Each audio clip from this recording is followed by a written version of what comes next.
ബഹുമാനപ്പെട്ട അധ്യാപകർ, പ്രിയ കൂട്ടുകാരെ, എല്ലാവർക്കും നമസ്കാരം. ഇന്ന് നവംബർ 1 മലയാളികളായ നാം കേരളപ്പിറവി ദിനമായി ആചരിക്കുന്ന ദിവസം. ആദ്യമായി തന്നെ എല്ലാവർക്കും കേരളപ്പിറവി ആശംസകൾ. ദൈവത്തിന്റെ സ്വന്തം നാടെന്നറിയപ്പെടുന്ന നമ്മുടെ കൊച്ചു കേരളത്തിന് ഇന്ന് കേരള സംസ്ഥാനം രൂപീകൃതമായതിന്റെ ഓർമ്മ കാണാൻ നാം കേരളപ്പിറവി ദിനമായി ആചരിക്കുന്നത്. മലബാർ, കൊച്ചി, തിരുവിതാംകൂർ എന്നീ നാട്ടുരാജ്യങ്ങളായി ഭിന്നിച്ചു കടന്നിരുന്ന കേരളം ഭാഷാടിസ്ഥാനത്തിൽ 1956 നവംബർ മാസത്തിലാണ് രൂപീകൃതമായത്.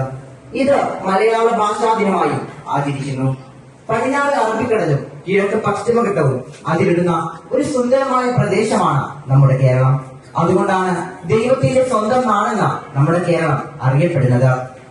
കേരവൃക്ഷങ്ങൾ നൃത്തമാടുന്ന കടൽ തീരങ്ങളും മനോഹരമായ കായൽപ്പരപ്പും സസ്യശ്യാമളമായ മലയോരങ്ങളും കളകളാരാവും പുറപ്പെടുവിപ്പിക്കുന്ന അരുവികളും തോടുകളും പുഴകളും കണ്ണിനും മനസ്സിനും കുളിർമയേകുന്ന കാഴ്ചകളും എല്ലാം നമ്മുടെ നാടിന്റെ മാത്രം പ്രത്യേകതകളാണ്.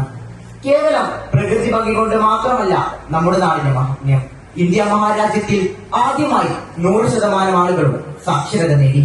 അതിദരിദ്രരില്ലാത്ത സംസ്ഥാനമായി നമ്മുടെ കേരളം ഈ വർഷം മാറിക്കഴിഞ്ഞിരിക്കുകയാണ്. ആരോഗ്യ മേഖലയിൽ നാം നടത്തിയ മുന്നേറ്റം, വിദ്യാഭ്യാസത്തിലും സംസ്കാരത്തിലും മതസൗഹാർദ്ദത്തിലും നമ്മൾ ഇന്നും മറ്റുള്ളവർക്ക് മാതൃകയാണ്. കഴിഞ്ഞ 2 ദിവസങ്ങൾക്ക് മുമ്പ് നാം ഒരു വാർത്ത കേൾക്കാൻ ഇടയായി. അതെ, നമ്മുടെ പെരിന്തൽമണ്ണയിൽ ചായ വിറ്റ് നടന്നിരുന്ന ഒരു ആസാം ബാലനെ നമ്മളെല്ലാം ചേർത്ത് പിടിച്ച നിമിഷങ്ങൾ. അപ്പോൾ ആ ബാലൻ പറഞ്ഞ വാക്കിങ്ങനെയാണ്: എനിക്കിനി എന്റെ ജന്മനാടായ ആസാമിലേക്ക് പോകേണ്ടതില്ല, എനിക്ക് കേരളത്തിൽ നിന്നാൽ മതി. അതെ, മറ്റു സംസ്ഥാനങ്ങളെയെല്ലാം വെച്ച് നോക്കുമ്പോൾ ജീവിത സൗകര്യങ്ങളിലും സംസ്കാരത്തിലും എല്ലാം നമ്മൾ ഇന്ന് വളരെ മുന്നിൽ തന്നെയാണ്. ഇങ്ങനെയുള്ള പൈതൃകമെല്ലാം നമുക്കുണ്ടെങ്കിലും ഇന്ന് ഈ പൈതൃകമെല്ലാം നശിച്ചുകൊണ്ടിരിക്കുന്നു എന്ന ആശങ്ക പങ്കുവെക്കാതിരിക്കാൻ വയ്യ. വികസനത്തിന്റെയും മറ്റും പേര് പറഞ്ഞ നമ്മുടെ പ്രകൃതിയെ നാം നശിപ്പിച്ചുകൊണ്ടിരിക്കുന്നു. മാലിന്യ സംസ്കരണത്തിന്റെ അശാസ്ത്രീയത കാരണം നമ്മുടെ മണ്ണും വെള്ളവും മലിനമായി കൊണ്ടിരിക്കുന്നു. കാർഷിക മേഖല തകർന്നുകൊണ്ടിരിക്കുന്നു. അഭ്യസ്ത വിദ്യരായ ബഹുഭൂരിപക്ഷ യുവാക്കളും ജോലി ആവശ്യങ്ങൾക്കും പഠന ആവശ്യങ്ങൾക്കും മറ്റുള്ള സംസ്ഥാനങ്ങളിലേക്ക് പോയിക്കൊണ്ടിരിക്കുന്നു.